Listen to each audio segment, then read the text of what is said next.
much better effort tonight. Seemed like, but you guys, how do you go about? I mean, it's 5 games into the season, but the penalty kill just seems to be an Achilles heel for this team. I mean, what do you see that is the biggest problem with that in terms of just the lack of success so far, and going back to last season too? Well, I think it's 2 different years, Paul. So I probably wouldn't go back to 4. It's different coaches, different personnel. So I think if you look at this year, the other night we had problems with some tip plays, which I think we rectified in tonight's game. And then if you look at the games that happened, the goals that went in tonight, they were very different. In the situation, one was off the rush that probably shouldn't go in. I think it was the second goal.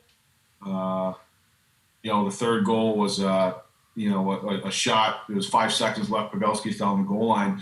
I mean, if you look at it, we did a lot of good things on the kill, and then I think Arvidsson had the same exact chance, 6-on-5 later in the game, and it didn't get in. So we have to keep working on it. It wasn't good enough tonight, and we'll continue to work at it.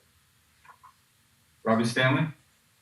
Yeah, John, from your vantage point, why were you guys not able to generate a lot of looks tonight, particularly in the first part of the game? I think there were 4 shots through the first 30 minutes. What was going on out there? Was it something that they were doing, something you guys weren't doing, a combination of both? What happened out there from your vantage point? I think the big thing in the first period, I thought they blocked shots, and we had opportunities and we didn't hit the net. It was like we were trying to make the perfect shot to be able to go in, and I didn't think we generated enough on net when we had opportunities, and they did a good job blocking shots. And I think that was the story of the first period. In the second period, we didn't get out of our zone enough. We spent too much time in our defensive zone.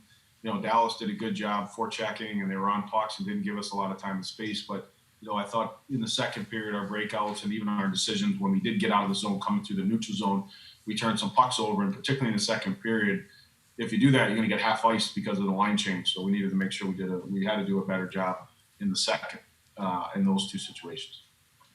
Justin Bradford? Hi, John. So in the third period, saw a change with Forsberg and Granlund switching lines there, a little bit more energy on the ice. Is that what you were going for, and what did you like out there between those 2 guys switching up their lines? Yeah, it did. I thought it created a little bit of energy, just a little bit of a different look in the game. It was for a few shifts, and it seemed like when we put Forsberg with Duchesne and Cunnin, that line started going a little bit, and obviously I thought Johansson's line would play very well with Granlund and Arvidsson there later. So it was just a flip for a little bit of a different look later in the game, and I thought both lines responded. Alex Doherty? Hi, John. Obviously a tough road trip there, first road trip of the season. What is your sort of coaching mindset as the team heads back home? Do you change a whole lot, or do you just have another chance to reset?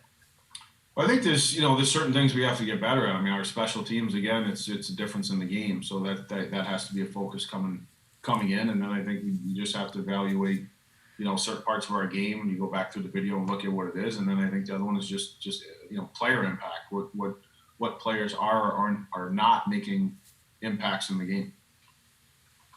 Sean Smith? Hey, John. The team has been great at generating high danger chances when they drive the net, but they're opting for long distance shots instead. Defenses are structuring around them to allow the perimeter passing lanes and nothing in the middle. What do you think will either help free the inside players or beat the defensive structure? Well, I think you have to be able to get pucks there. It's kind of what I talked about in the first period. I think when you get in there, you have to shoot into that area to create some second and third chances on that. And I think, sometimes when you're trying to find a goal, you're trying to score, or you come off a game where you did get shut out, sometimes guys they're trying to be too perfect with their shooting.